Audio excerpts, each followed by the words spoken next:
Chers amis, nous sommes vraiment ravis de vous avoir avec nous sur notre chaîne. Aujourd'hui, nous allons nous plonger dans un sujet profondément émouvant, qui a trouvé un écho profond auprès de millions de croyants à travers le monde. Nous allons explorer les derniers mots prononcés par le pape Jean-Paul II avant son décès, des mots qui ont depuis laissé une marque indélébile non seulement sur l'histoire mais aussi sur le cheminement spirituel de l'Église catholique. Ces mots, prononcés dans ces derniers instants, continuent d'inspirer et de défier les fidèles à ce jour. Dans cette vidéo, nous réfléchirons sur l'héritage spirituel remarquable du pape Jean-Paul II, sur son engagement indéfectible envers la foi et sur son parcours personnel de force et de dévotion tout au long de sa vie. Nous nous concentrerons également sur ce moment poignant où, bien que sa force physique ait considérablement diminué, il a tendu la main à Dieu avec une supplication sincère, une prière qui, malgré son état de faiblesse, était à la fois profonde et profondément significative. Restez à l'écoute jusqu'à la fin de cette vidéo, où nous partagerons le texte de cette prière avec vous. Avant de continuer, n'oubliez pas de vous abonner à notre chaîne. Atteindre les 1000 abonnés est une étape importante pour moi, et votre soutien serait vraiment apprécié. Examinons maintenant de plus près la vie du pape Jean-Paul II. Le pape Jean-Paul II n'était pas seulement un chef spirituel, c'était un personnage historique dont l'impact sur l'Église catholique et le monde ne peut être surestimé. Chef de l'Église de 1978 jusqu'à son décès en 2005, il a occupé le pontificat pendant près de 27 ans, ce qui en fait l'un des papes ayant régné le plus longtemps de l'histoire. Son mandat est non seulement l'une des périodes les plus influentes de l'histoire moderne de l'Église, mais aussi une période de profonde transformation. Avec ses convictions profondes et sa foi inébranlable, il est devenu un symbole d'espoir, de force et de résilience pour des millions de personnes, tant au sein de l'Église qu'au-delà. Lorsqu'il a été élu pape en 1978, cela a marqué un moment charnière dans l'histoire de l'Église. Jean-Paul II a été le premier pape non italien depuis plus de 4 siècles, un fait qui a apporté un sentiment de renouveau et d'enthousiasme à la communauté catholique du monde entier. Son élection marqua, à bien des égards, le début d'une nouvelle ère, attirant l'attention non seulement des catholiques, mais aussi des personnes de toute confession. Son héritage polonais et ses liens étroits avec l'Europe de l'Est firent de lui un emblème d'espoir pour les nations en proie à des bouleversements politiques, notamment en Pologne et dans d'autres pays de la sphère d'influence soviétique. Le pontificat de Jean-Paul II fut caractérisé par un mélange unique de continuité et de réforme.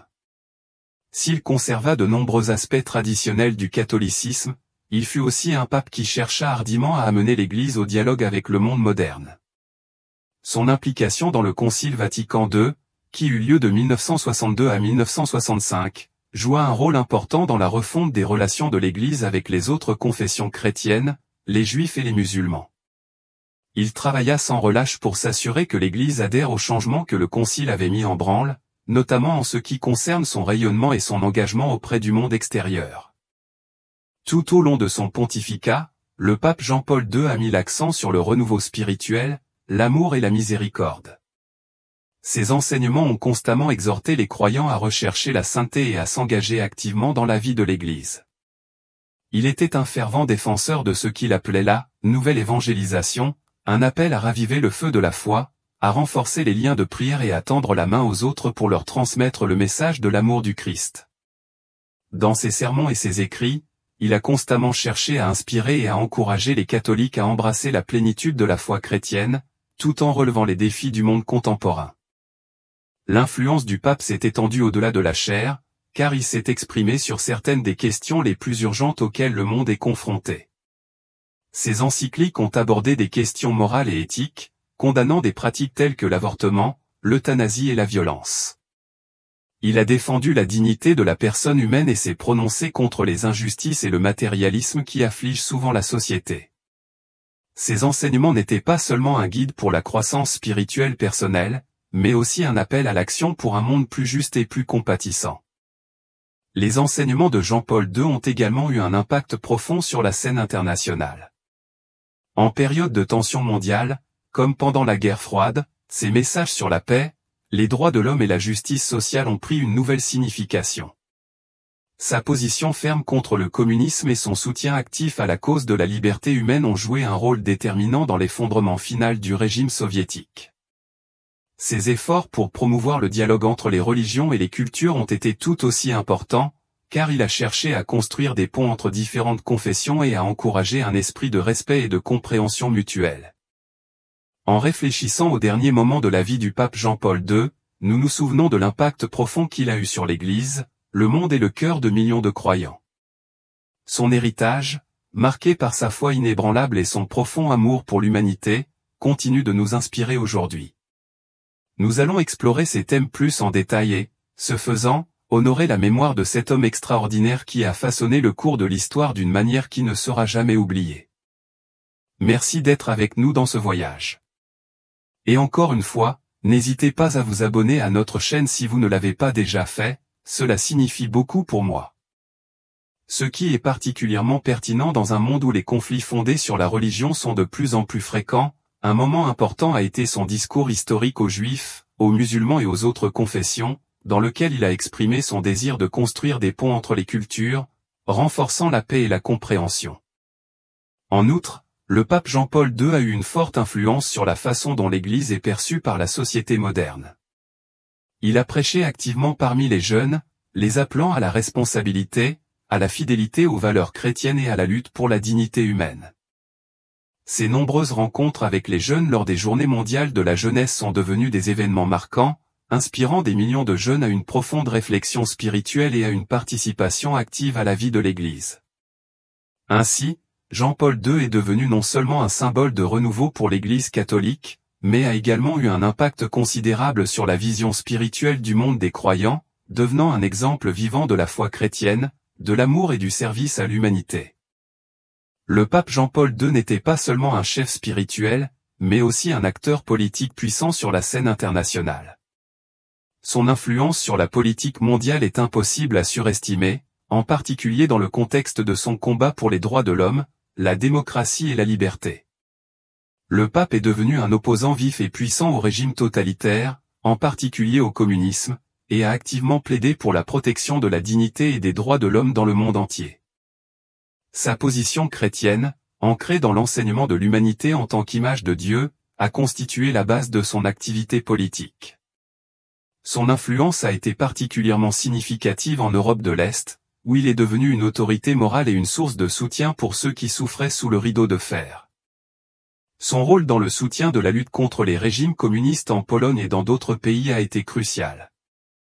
Un symbole majeur de cela a été son soutien actif au mouvement polonais Solidarité au début des années 1980.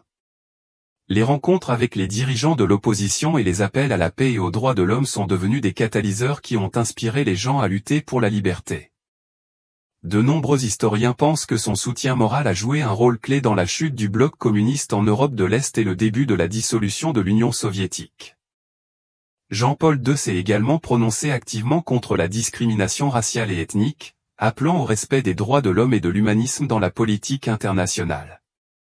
Il a condamné des phénomènes tels que l'apartheid en Afrique du Sud, a plaidé pour une résolution pacifique des conflits et a exhorté les États à respecter les droits des minorités. L'une des caractéristiques du pontificat de Jean-Paul II a été ses nombreuses visites internationales. Au cours de son pontificat, il a visité plus de 100 pays, qui sont devenus un symbole de son engagement à transmettre un message de paix, d'amour et de tolérance à tous les peuples et à toutes les cultures. Ces visites n'étaient pas de simples cérémonies mais de véritables actes d'influence spirituelle et politique. Le pape cherchait à rencontrer des personnes de confession, de cultures et de traditions différentes pour construire des ponts entre différents peuples et prêcher les principes de la coexistence pacifique. L'une des visites les plus célèbres et les plus significatives a été son voyage en Pologne en 1979, qui est devenu un moment de réveil national et le début de la résistance contre le régime communiste.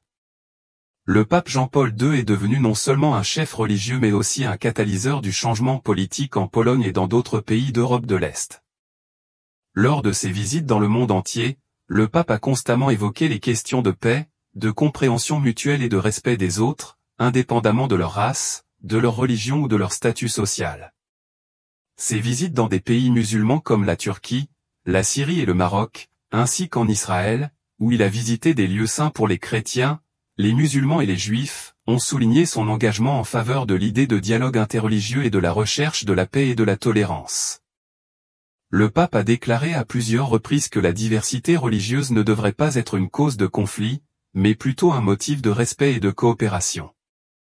L'une des réalisations les plus importantes du pape Jean-Paul II a sans aucun doute été son rôle dans la chute du régime communiste en Europe de l'Est. Dès le début de son pontificat, le pape a activement soutenu les aspirations des peuples de ces pays à la liberté et à la démocratie. Il est devenu un symbole de la lutte contre l'oppression et l'autoritarisme, notamment dans le contexte de ses actions en Pologne. Sa visite en Pologne en 1979 a marqué un tournant dans la lutte contre la dictature communiste. Inspirés par ses paroles sur la liberté et la dignité humaine, les croyants polonais ont commencé à organiser des manifestations de masse, conduisant à l'émergence du mouvement Solidarité, le plus grand syndicat indépendant. Ce mouvement a joué plus tard un rôle clé dans la chute du communisme polonais. Cet événement a influencé d'autres pays du bloc de l'Est et a été l'un des facteurs qui ont accéléré la dissolution de l'Union soviétique.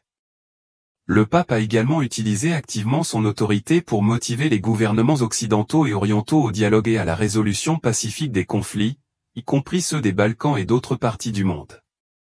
Son soutien aux droits de l'homme et au changement démocratique dans ces pays a non seulement renforcé le moral de l'opposition, mais a également donné de l'espoir à ceux qui luttent pour la liberté. Jean-Paul II a également été un médiateur important dans les relations diplomatiques entre les pays et les différences culturelles. Sa participation aux négociations et ses discours dans les forums internationaux ont contribué à résoudre les conflits et à exercer une pression sur les gouvernements qui violaient les droits de l'homme. L'influence du pape Jean-Paul II sur la politique mondiale fut sans précédent. Son autorité morale et ses profondes convictions chrétiennes devinrent un outil puissant dans la lutte pour la liberté, la paix et la démocratie. Ses visites à travers le monde firent de lui l'un des dirigeants les plus reconnus et respectés sur la scène internationale. Le 13 mai 1981, le monde fut choqué par la nouvelle de la tentative d'assassinat contre le pape Jean-Paul II lors de son audience publique sur la place Saint-Pierre au Vatican. Le terroriste turc Mehmet Ali Aka ouvrit le feu avec un pistolet, blessant le pontife à l'abdomen et au bras. Le pape fut transporté d'urgence à l'hôpital, où les médecins s'efforcèrent de lui sauver la vie. Plusieurs opérations furent pratiquées et le pape survécut plusieurs heures critiques, ce qui devint un véritable miracle. L'incertitude et la gravité des conséquences de cet attentat ébranlèrent tout le monde catholique, et de nombreux croyants prièrent pour sa santé. Cependant, dans ce moment difficile, le pape fit preuve d'une résilience remarquable. Non seulement il survécut, mais il continua à remplir ses fonctions malgré les graves limitations physiques résultant de ses blessures. L'attentat n'a pas suscité de haine ou de vengeance à l'égard du pape, mais a plutôt été un moment important de réflexion spirituelle et de renforcement de sa foi. Jean-Paul II a utilisé cette expérience comme une occasion de contempler plus profondément son rôle et sa responsabilité. Confronté à la menace de mort, il a continué plus résolument son service au peuple, considérant sa survie comme une manifestation de la volonté divine. Quelques années plus tard, en 1983, le pape Jean-Paul II a pris la décision de rencontrer l'homme qui a tenté de le tuer, Mehmet Ali Aka. Cette rencontre est devenue un tournant dans l'histoire personnelle du pape et un acte poignant de pardon et de miséricorde chrétienne. Le pape a rencontré Aka dans la prison où ce dernier purgeait sa peine pour la tentative d'assassinat. Ce geste de pardon a stupéfié le monde. Jean-Paul II n'a pas seulement discuté avec le terroriste, mais a également exprimé un véritable pardon pour ses actes. « Je suis venu pour vous pardonner », a-t-il déclaré lors de la rencontre. Le pape s'est également enquis de la santé des Aka et lui a souhaité le meilleur pour l'avenir. Cette rencontre est devenue un symbole de la foi dans le pouvoir du pardon et de la miséricorde divine. Cet acte de Jean-Paul II n'était pas seulement un geste de bonté, mais une vérité religieuse profonde qu'il transmettait.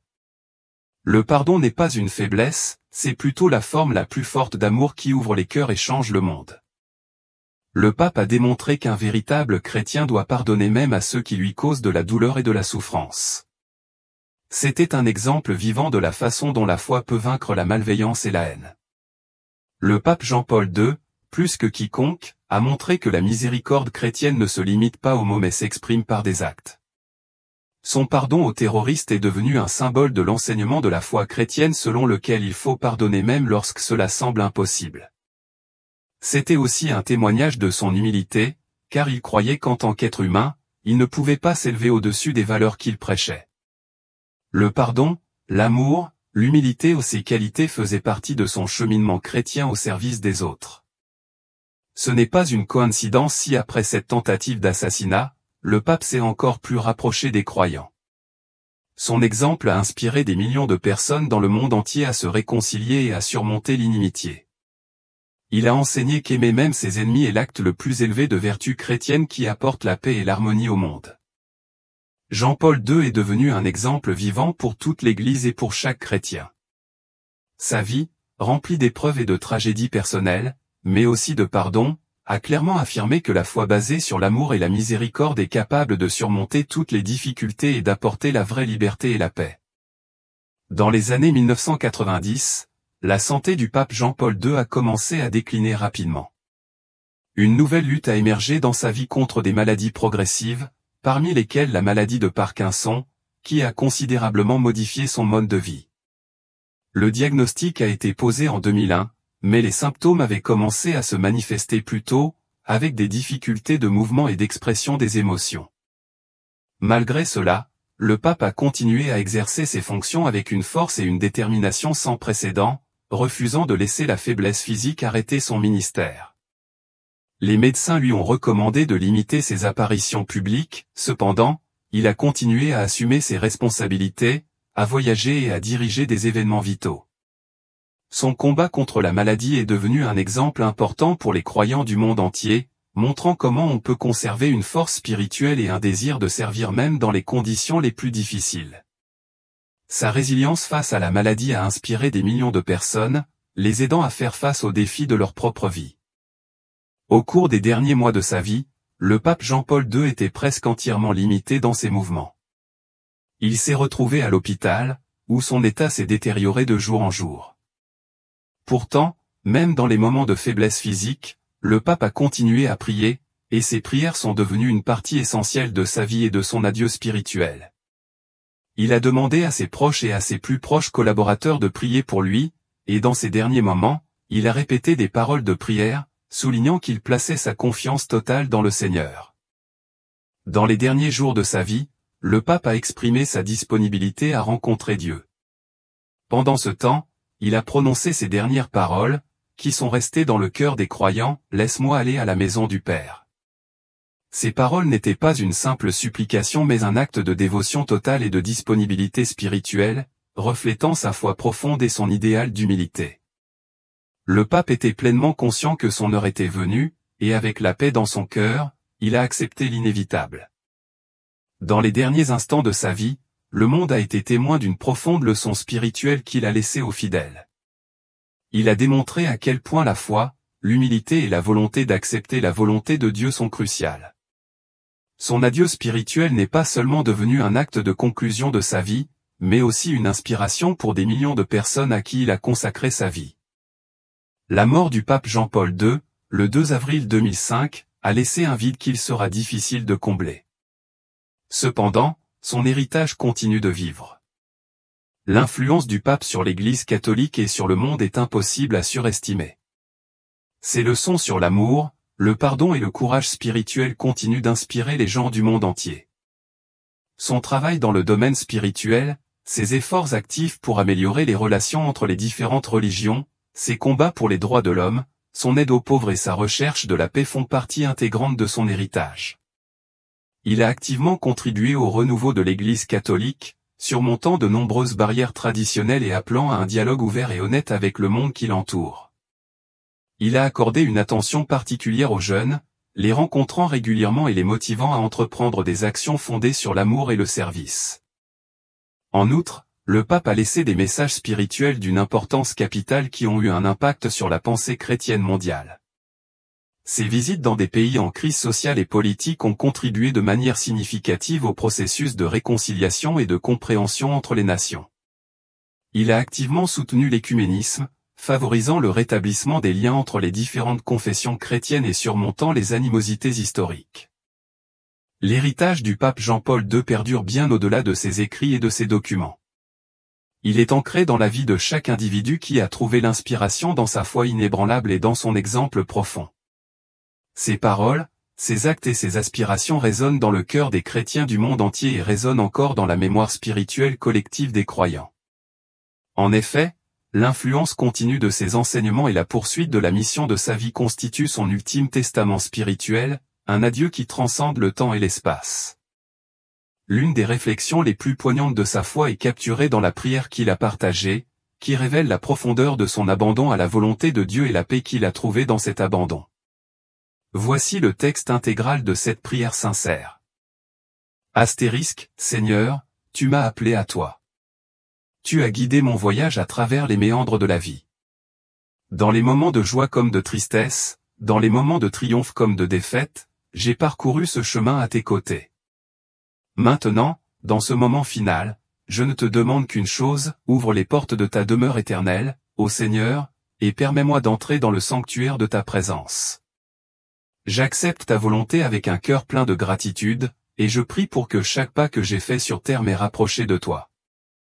Je n'ai pas peur, car tu es mon berger, et en toi, j'ai trouvé tout ce que je cherchais, la lumière pour guider mon chemin, l'amour pour réchauffer mon âme et la foi pour me soutenir. Que mon âme trouve son repos éternel en toi. Que toutes mes souffrances soient englouties dans l'étreinte de ta bénédiction. Je pardonne à tous ceux qui m'ont fait du tort, et je demande humblement pardon à ceux à qui j'ai fait du tort en retour. Que ta miséricorde infinie purifie mon cœur et me guide, je me dirige vers toi, vers la paix et l'amour qui m'attendent dans ta présence. Accorde-moi le passage vers la maison du Père, où il n'y a ni tristesse ni peur, mais seulement la pure joie d'être avec toi. J'ai confiance que tu m'accueilleras avec le même amour avec lequel tu embrasses tous tes enfants, et dans tes bras, je trouverai la paix qui dure pour toujours. Amen. Astérisque. Par ces paroles simples mais profondes, le pape Jean-Paul II exprime sa confiance totale dans l'amour et la miséricorde de Dieu, réaffirmant que la vraie paix et le repos éternel ne résident que dans la présence de Dieu. Sa prière, comme sa vie, témoigne de sa foi et de l'impact durable qu'il continue d'avoir sur d'innombrables cœurs à travers le monde.